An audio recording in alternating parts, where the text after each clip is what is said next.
obviously 2 tests for Argentina to come now in the next couple of weeks before the real sort of clash everyone's eyeing up against the Springboks comes along. Do we think we'll see a pretty similar team from the All Blacks trotted out on Sunday, or is this the opportunity you'd be taking to rest a few fellas? I reckon they might rest a few. I reckon. They've taken a pretty big squad over, and there's a few people in the wings who probably deserve a shot. Would say they shouldn't be at risk of losing this game too much, but we all know what happened last season. Can you talk about that, please?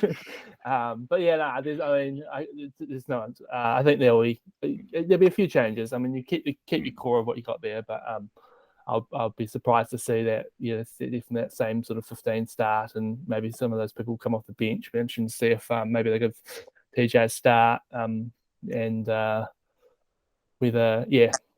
we'll see. Yeah, maybe the loose forward trio as well, I think, would be an interesting one. Maybe I don't know how Artie's. How's the HIA? Yeah. Is there anyone else you'd like to see given a run on Sunday, Paul? I'd like to see TJ have a start. I like the energy he brought when he came off the bench. I'd just like to see how that works the other way around with bringing Weber off the bench and starting with TJ. I guess looking at the Lucies, they played so well together in Perth. I hate to break up a combination when it's working so well like that. So I'd prefer that they keep the loose forward trio as it was, just to see if they can continue on against a different style of rugby, which they'll face against the Argentinians. Outside of that, I like Ioane on the wing. Boy, that's his best game in an All Black jersey, I think, that we saw last weekend. And I think the brothers sort of fed off one another, sort of like, oh, gee, he did something really good. Well, I'm going to do something really, really good. And then it just getting better and better. So, I'd like to see him keep his spot on the wing. I don't mind if they juggle things around. I think you've got to give Geordie another go, seeing as he only played for a few minutes last Sunday. Yeah, so he's still got plenty of gas in the tank. So I'd like to see Geordie at the back again. So not too many changes. I think just because a number of those combinations are still quite new for a number of players. I'd like to see Havili stick in the 12 again. Just keep that midfield combination going, just to keep so that they can get better and better and just have a better understanding of each other's games. So not too many. I guess in the engine room, which I have no sort of knowledge about, maybe a wee bit of a change there. But outside of that, I just think keep that sort of core and see if we can continue this momentum that the All Blacks have. I think especially with it'll be between the next two games, you got that 6-day turnaround, Sunday to Saturday. Maybe that's the opportunity they take to give a few of the sort of top tier guys a week off before diving into straight tests against the Springboks. But Steve, obviously Argentina are going to present a very different sort of test to the one we've had against the Wallabies the last 3 matches. What sort of tweaks and game plan do you think we might see from the Brains Trust as they take on the Pumas this weekend?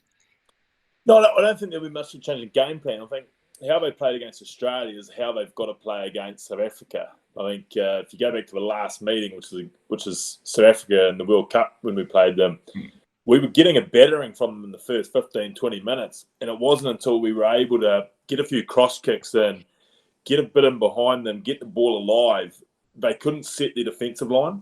So you saw a lot of it against Australia where there was offloads from Nepalalala, one-handed offload, man. You just don't see that. And when that sort of thing's happening, they've obviously got a clear intent in their mind that they are trying to play up-tempo and just trying to play with speed. And you could argue that you don't need to do that against Australia. You could try and bash them up front like the Springboks would. But I think there was a little bit of an eye to, A, that's how we want to play. It's an attractive brand of football. But B, when we play Argentina and South Africa, big forward packs who want to come at us defensively, we just want to keep moving them around and don't give them a chance to set. So tactically, I think they would roll out very similar that they did to Australia, to Argentina, and then have it fine-tuned while they hit South Africa. And I think you're all right. I think you would actually keep the majority of that team that you want to play against South Africa playing this week, and then freshen them up next week. So, yeah, the only one I'll differ with, and call me biased, but I wouldn't mind seeing Weber have another go.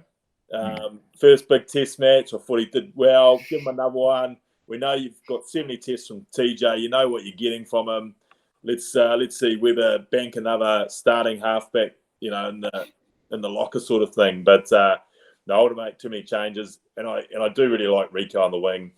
I think for a long time New Zealand Rugby went down the path of having as many fullbacks as we could, or that sort of footballer on wings. And now we've got, I know Cbus and Will Jordan's technically probably a fullback as well, but having Reece and having Rico Ioane does feel like wingers, and they can do things that just are quite special. So I think it's great having Rico out there. Yeah, the one thing I really like about Rico and Will Jordan as well, to be fair, is maybe if it does get a bit tighter against the Springboks and it's not a game decided by 20 points, it's going to come down to those little moments. They're both guys who can create something out of nothing. Like, you only need to give them a half break and they're just gone. Or like they can, like we've seen Will Jordan, the guy's a try magnet, like ball's on the ground for half a second and he's somehow come from the other side of the field and he's on top of it and running the other way. So he's getting close to like a try every like 1.5 tries a game, isn't he? Like like 11 tries from 7 games or something like that. It's just his try scoring, it's even better than what the rate he's scoring for the Crusaders, which is fairly crazy. He's 11 tries and 7 appearances, although incredible. 5 of them did come against Tonga, but they still count, right? So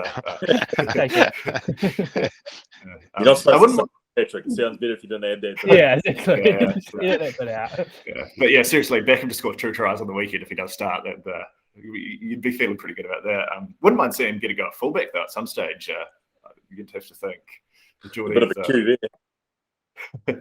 Yeah, that's true. No, although with Bowden, really the only, other than Damien, who's probably a bit of a hybrid, Bowden the only sort of recognised first 5 in the squad, with Richie still over in New Zealand. Maybe Damien moves into the 10 jersey for one of the next tests and then frees up 15. But yeah, like we can speculate about squads all the time. All that we'll proceed to do is make this podcast go out of date even quicker than it usually does. So might as well look at a little bit of betting, given that's, it is a TAB sponsored podcast and whatnot.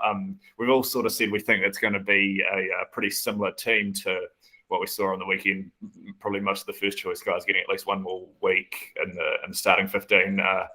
Would that make you a bit concerned if you were looking at backing the Pumas plus the 23.5 pool? The line, if I had to have a bet, and I'm not going to have a bet on the point start, I'm probably leaning the All Blacks minus 23.5 now. I just saw enough from them last week against the Australians. And the Argentinians are coming off, losing to the South Africans. So I saw enough from the All Blacks last weekend. I'd like to see the lineups first, but if it's a fairly similar lineup to what the All Blacks had last week, then I'm probably leaning more towards the minus 23.5 than I am to the plus 23.5. But it sort of looks like it's the right line for mine. Which means I'm probably going to be taking a margin bet instead. Yeah, we'll get to that shortly, but there are plenty of margins available. One thing I think I'm going to keep a very close eye on once the Pumas team is named is who's in that 10 jersey for them. They brought Diego Miotti into the 10 jersey for the second test against South Africa, which I thought was a pretty negative move. It sort of suggested they were maybe trying to score in 3s instead of 5s and 7s, chucking Nicolas Sanchez on the bench, who I think is probably the more talented footballer. Miotti was very good for the Force and Super Rugby Australia this season, but yeah, it was a lot of territory and goal kicking and grinding out results, which hasn't necessarily. I could see you've got some sort of reaction there, Steve. Are you a big Diego Miotti fan? Am I going down the wrong road here? Move on. You said we've limited time. Yeah, fair enough. But yeah, I think Nicolas Sanchez is a wonderful player, and you just got to keep him on the field. So yeah, Steve, I know last time you were on the podcast, you'd probably placed about 12 bets by this stage of the time. I don't know if you've had a chance to scroll through the odds for the All Blacks Argentina test and anything jumping out to you. Again, I'm not. points starts and all the rest of it usually scare me, but the only value that I thought was a pretty good one, $1.83 for the All Blacks, minus 11.5 at half time. I liked the look of that. I thought Argentina won't be used to the speed and the tempo that the All Blacks will hit them with on the sunny Gold Coast. So that was my rationale that they're going to come out of the blocks hard and fast. Yeah, no, I'm certainly think they'll be on, especially after that first meeting last year at Bankwest, where they probably sleepwalked out of the traps a little bit. They want to be sending a message and not letting that happen again. So it is the Pick and Go podcast. We do have to have a bit of hashtag weather watch. I've just pulled up the forecast for good weather at the Gold Coast this weekend. Oh yeah, it's 26 with a 1% chance of precipitation. Correct. On. So it'll be a flat track and the ball will be fizzing all over the place. Are you expecting the All Blacks to put on a show as well, Rissy? Oh, I'm just very wary of what happened last year, and we've only lost to Argentina once, but that line's quite big. Over three converted tries. It's just a little bit big for me. I think Argentina they did enough against South Africa. It's not like they were overly convincing, but they did enough to make me think that they might cover that 23.5. So I think that they'll keep it tight. I still think that New Zealand will win pretty well, but Argentina 23.5 is my the way I'm looking at that. New Zealand still have those key outs, so those guys are still working in New Zealand, and I mean Akira Ioane's probably not going to play like he did last week every week. So I'm sticking with that one as my angle for that game. I'll wait for until we get to the end of the segment to get our official best bets. But I have just had word from a great friend of the podcast, the great Matt Fisk, who says that he thinks the Pumas do have a good chance of covering. So make of that what you will. But might need to factor that into your models as well.